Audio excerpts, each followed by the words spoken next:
To the world, Hulk Hogan was immortal, larger than life, unbreakable, untouchable. The red bandana, the flexed arms, the booming voice. He wasn't just a wrestler, he was a symbol of strength, of power, of invincibility. But behind the bandana, there was a man suffering in silence. For years, he carried pain, physical, emotional, and personal, that he rarely talked about. From surgeries that left him nearly immobile, to betrayals that never healed, to regret over the family he couldn't hold together, and the empire that slipped through his fingers. Hogan kept it private. He played the part. Even when the cameras stopped rolling, he stayed the Hulkster, because he didn't want fans to see what he had become. A man still living in the shadow of his own legend. Only recently had fans begun to understand the full cost of being Hulk Hogan. The real story wasn't just about body slams or catchphrases. It was about endurance, about pain, about what it takes to be a myth in public and a man in private. And now, after his death, the truth is finally being pieced together. And it's devastating. By 1984, Hulk Hogan wasn't just a wrestler, he was a phenomenon. When he stepped into Madison Square Garden to face the Iron Sheik for the WWF Championship, the air in the building shifted. Everyone watching knew they were witnessing something bigger than a match. When Hogan won, lifting Sheik over his head and slamming him into the mat, the crowd erupted. It was louder than anything Terry had ever heard. Louder than a concert, louder than his own heartbeat, and louder than the quiet, hesitant voice in his head that still remembered who he used to be. That victory wasn't just the start of a new reign. It was the birth of Hulkamania, a brand, a movement, a cultural tsunami. Suddenly, Hulk Hogan was everywhere. Posters, t-shirts, action figures, Saturday morning cartoons. He was selling vitamins to kids, starring in movies like No Holds Barred, and making cameo appearances on late-night shows. His image was printed on cereal boxes. His catchphrases, "What you gonna do, brother?" were repeated in schoolyards across America. And with every new endorsement deal, every packed arena, every sold-out pay-per-view, the myth grew. But behind the booming voice and the flexed biceps, Terry was vanishing. The man who once found joy in music, who had once been shy and quiet, was now living under constant pressure to perform. Not just in the ring, but in restaurants, at airports, walking down the street. He had to be on all the time. Every handshake had to be firm. Every photo had to come with a smile.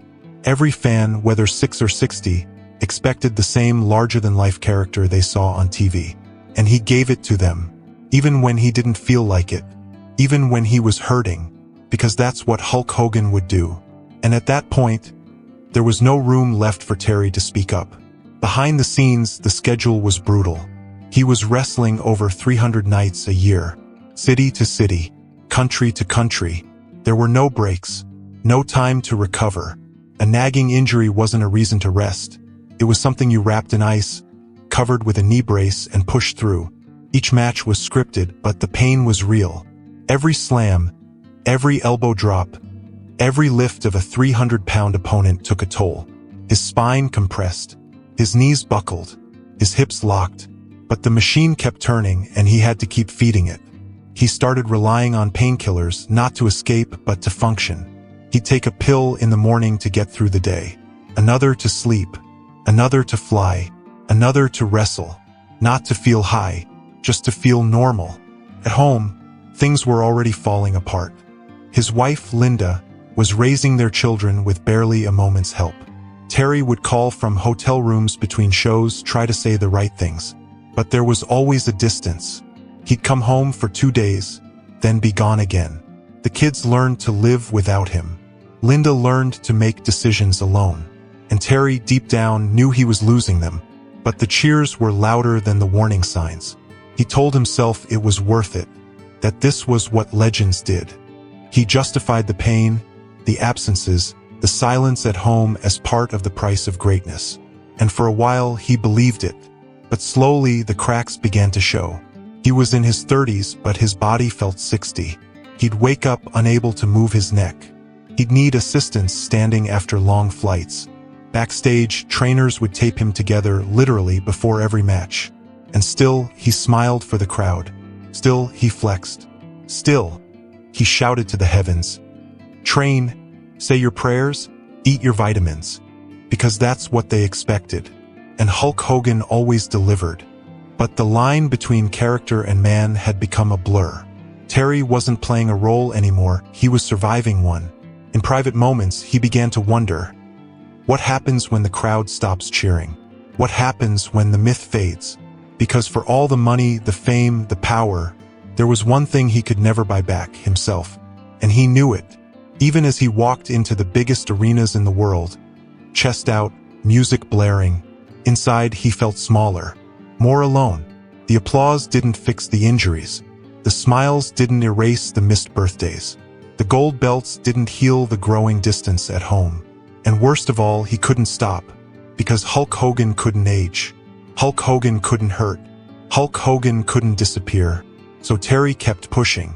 Even as his knees buckled. Even as his marriage cracked. Even as the man inside the legend slowly began to break. If Hulk Hogan seemed invincible, it was because Terry made sure no one ever saw him break. Not once did he limp to the ring. Not once did he wince during a promo. Not once did he ask the crowd for sympathy. Because Hulk Hogan didn't hurt. Hulk Hogan couldn't hurt. But Terry did. And the pain wasn't occasional, it was constant. By the mid-1990s, his body was a patchwork of surgeries, injections, braces, and pills. It had started early, minor at first. Sore shoulders, swollen knees, a tight lower back that took longer and longer to loosen each morning. But in wrestling, pain was part of the job. You didn't complain. You didn't cancel. You powered through. And Terry powered through for years. But behind closed doors, the injuries added up. Knee injuries turned into surgeries, dozens of them over time. His back became the center of his suffering. Vertebrae compressed by thousands of hours of slams and landings. Sciatic nerve pain shot down his legs. Discs bulged and slipped. By the time he reached his 40s, getting out of bed wasn't something he could do without bracing himself, and sometimes not without help. And yet, he kept performing. He kept flying. He kept being Hulk Hogan. Even when doctors warned him to slow down, he found ways to mask the pain. He traveled with heat pads, ice packs, and braces stuffed into his luggage. He used elevators instead of stairs, but only when no fans were around. He took cortisone shots before matches, sometimes more than one. And when that wasn't enough, he'd pop painkillers just to get through the night. The irony was cruel. The more pain he felt, the more he had to pretend he didn't. The worse his condition got, the more fans expected strength. No one knew. Not the fans screaming his name. Not the reporters asking for quotes. Not even some of the wrestlers in the locker room. Because Terry didn't talk about pain. Terry didn't let himself feel it. But his body was keeping score.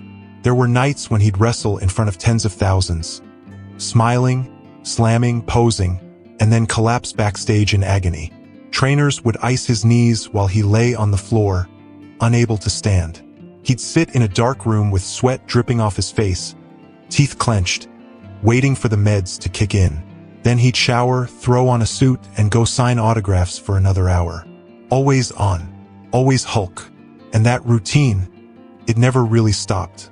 As he entered the WCW era in the late 90s, Hogan's fame shifted, but the damage did not. The black and white Hollywood Hogan persona was a creative reinvention. But behind it, Terry was still taping himself together before every match. Surgeries became routine. He had his knees scoped, his hips adjusted, his back fused.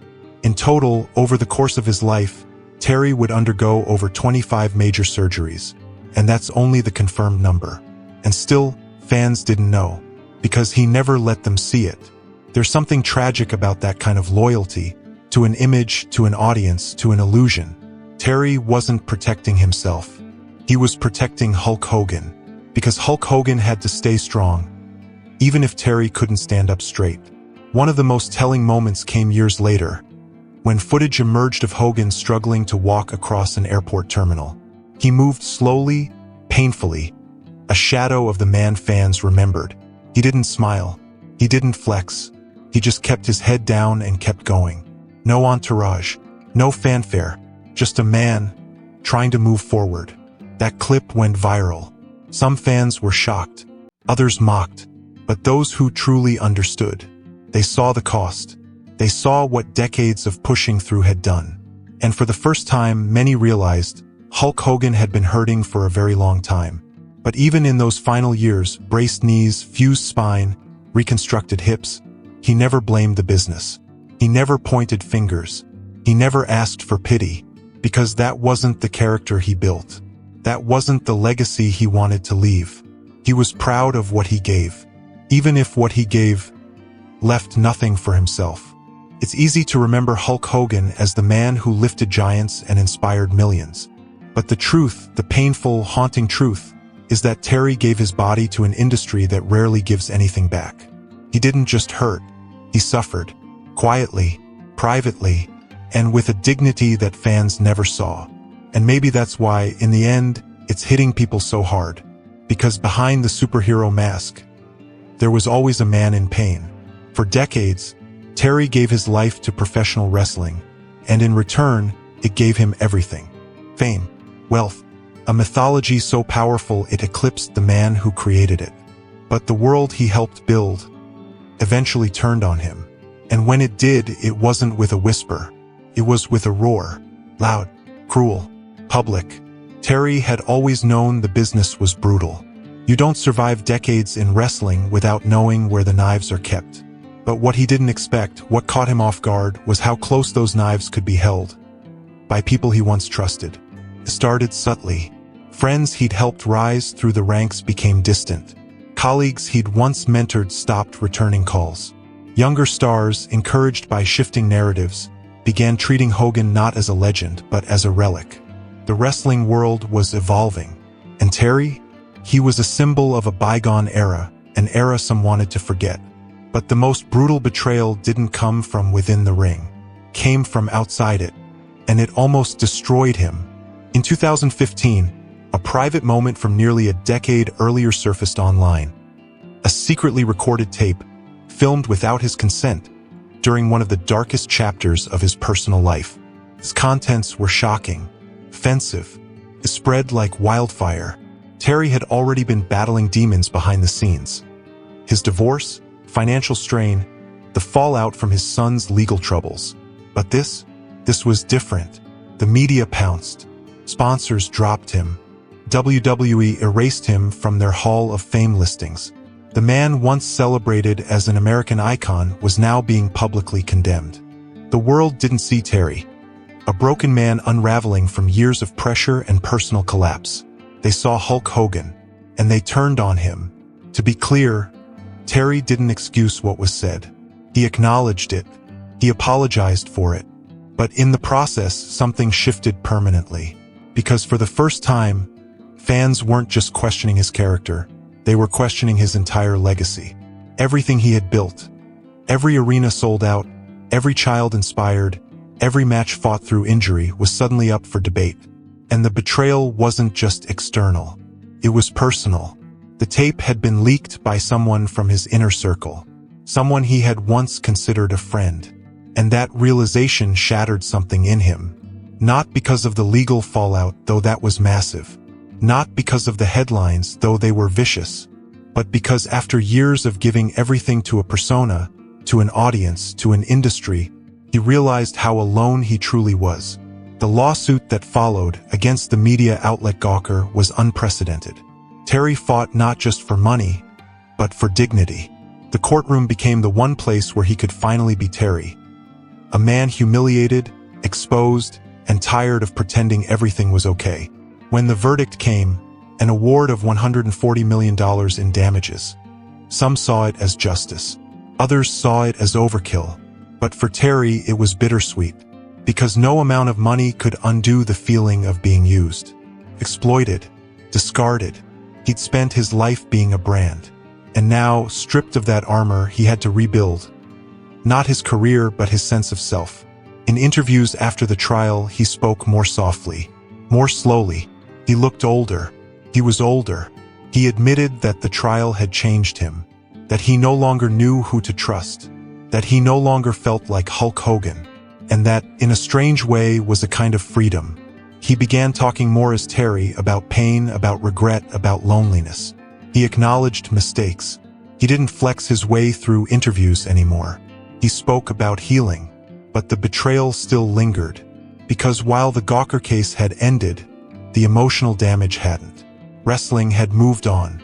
The fans had new heroes, and the spotlight he once lived under no longer felt warm, felt hollow. Even when WWE quietly welcomed him back into the fold years later, the reception was muted. He was no longer the center of attention, no longer the face of the company. He was a guest, welcomed but changed, and that stung, because the truth was, Terry never expected to be perfect, but he did expect to be remembered with compassion, with understanding. Instead, he was remembered with footnotes, with controversy, and for a man who had built a legacy on loyalty, on telling kids to believe in themselves, to fight the good fight, that shift was devastating. He had fought for the fans. He had bled for the business. He had kept going even when his body begged him to stop. But in the end, the people he gave the most to were often the first to turn away. In the wake of scandal, surgeries, and public fallout, it would have been easy for Terry to disappear entirely. For a man who once lived in stadiums packed with tens of thousands, who was once the face of a billion-dollar industry, fading into obscurity might have even seemed like mercy. The spotlight had turned harsh. The cheers had gone quiet. The pain, physical, emotional, reputational, had nearly broken him. And yet, he didn't vanish. What followed wasn't a comeback in the Hollywood sense. There was no big redemption arc, no teary-eyed stadium moment, no soaring music as he reclaimed a championship belt. What came instead was quieter, softer, and perhaps more meaningful than anything Hulk Hogan had ever done in the ring. Terry began showing up in small ways. Conventions, charity events, community fundraisers, not in his usual loud, flamboyant style, but in jeans and a t-shirt. Less Hulkamania, more human. The mask at long last was slipping off. He reconnected with fans, not as the invincible superhero they once idolized, but as a man who had endured, who had made mistakes, who had suffered and survived. And slowly, fans started to see him differently. At wrestling expos and comic cons, older fans, those who had grown up with Hulkamania, brought their children, telling them, "This man was my childhood." But instead of requesting the old catchphrases, they asked how he was doing. They thanked him, not just for the memories, but for continuing to show up even after everything. It was during these moments that Terry began to heal. He wasn't climbing back to the top. He wasn't trying to reclaim the crown. He was simply connecting, genuinely, quietly. He spoke more openly in interviews about the toll of fame, the strain on his family, and the pressure to always be Hulk. He talked about back pain, loneliness, forgiveness. He admitted that for years, he didn't know how to be anything but the character. And that letting go of that persona wasn't just scary, it was freeing. He also spoke about faith, something he'd rarely discussed in his early years, but which became more central later in life. It gave him structure, purpose, a way to separate Terry from Hulk, finally. He began spending more time away from the cameras, quiet mornings at home, walks by the beach, training not for muscle, but for mobility. He focused on his grandchildren, on mending relationships, on slowing down after a lifetime spent running. WWE, too, slowly began to acknowledge his legacy again, albeit cautiously. He was brought back for anniversary specials, made brief appearances during pay-per-views. The crowd response was mixed at first, cheers mixed with skepticism. But Terry didn't push for more. He didn't demand forgiveness. He simply smiled, waved, and stepped back again, because he wasn't there to reclaim a throne. He was there to say thank you. Away from the cameras, Terry also began mentoring younger wrestlers. Quietly, privately, he would pull them aside, offer advice not about performance but about balance. He told them to protect their bodies, to stay close to their families, to not make the mistakes he had. Some of them listened, some of them didn't, But he offered it anyway because it mattered to him that someone said it. And for the fans paying close attention, a different image of Hulk Hogan began to form. Not the immortal, not the cartoon hero, but the man who had been broken and chose to stand back up anyway.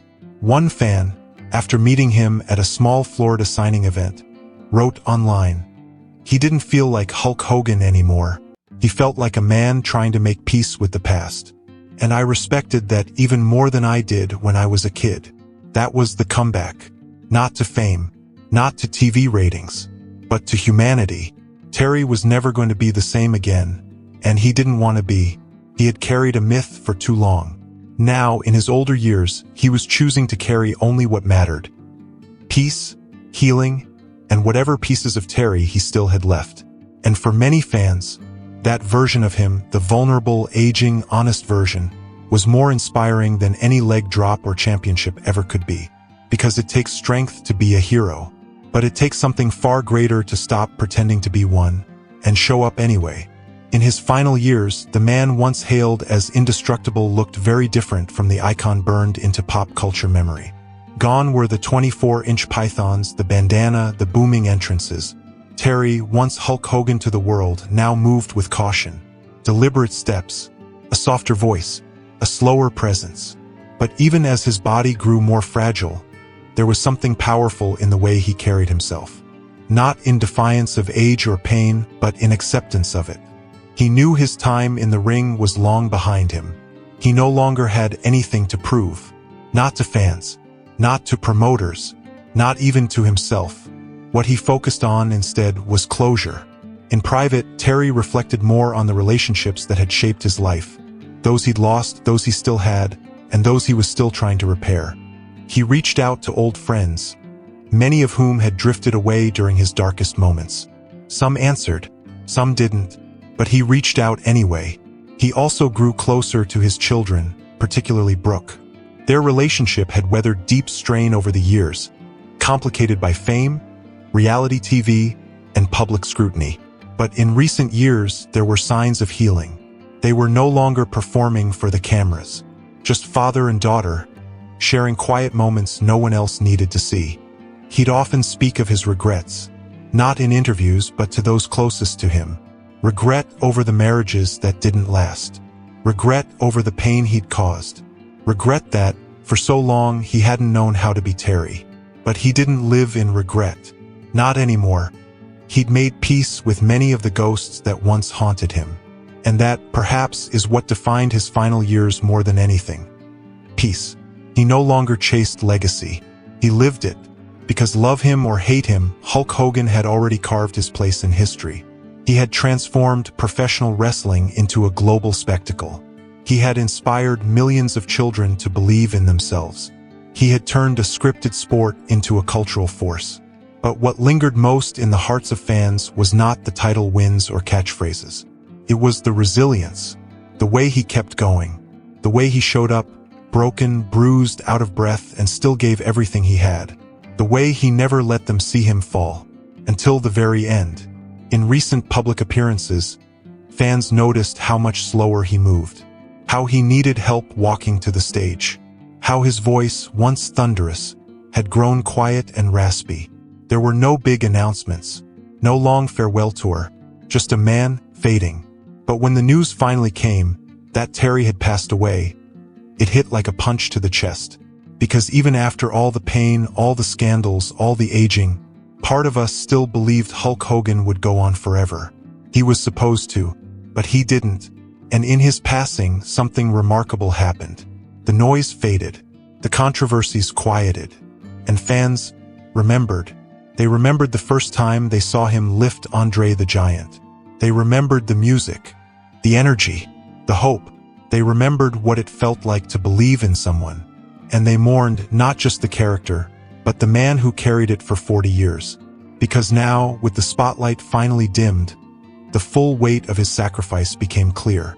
The surgeries, the broken family moments, the betrayals, the humiliations, the decades of pretending to be unbreakable, just so we could believe in something that was. He didn't leave behind a perfect story, but he left behind a real one, a story of endurance, of transformation, of falling, failing, and finding the strength to get back up. Not just in the ring, but in life. His estate was large, his name forever etched into wrestling history. But what he left behind wasn't just money or memorabilia. He left behind an era, a feeling, a million childhood memories. And in a world where heroes often disappoint, Terry gave us something rare. A man who tried, who failed, who rose, who hurt, and who, even when the world turned on him, kept going anyway. That's what fans remember now. Not the scandals, not the noise, but the man who gave everything he had until there was nothing left to give. In the end, Terry's story was never just about wrestling. It was about the cost of building a legend and the quiet, lonely reality of living inside one. To millions, he'll always be Hulk Hogan, the hero in yellow and red, the voice that thundered through arenas, the man who told us to believe in ourselves. But now, after his death, what's coming into focus isn't just the character. It's the human being who carried that weight for far too long. He made mistakes. He lost people. He got lost himself. And yet, he never truly gave up. Not when his family drifted. Not when the fans turned. Not even when his body could barely stand. Because deep down, Terry knew what it meant to matter to someone. To be a part of someone's childhood. To be a symbol, flawed, complicated, but enduring. That's the part fans are remembering now. The part that never fit on a trading card or action figure. The part that hurt. The part that healed. The part that stayed long after the spotlight moved on. We thought Hulk Hogan was immortal, but it turns out Terry was something even more rare. A man who kept showing up, even when it broke him. And maybe, in the end, that's what heroism really is. For more emotional stories, check out this video.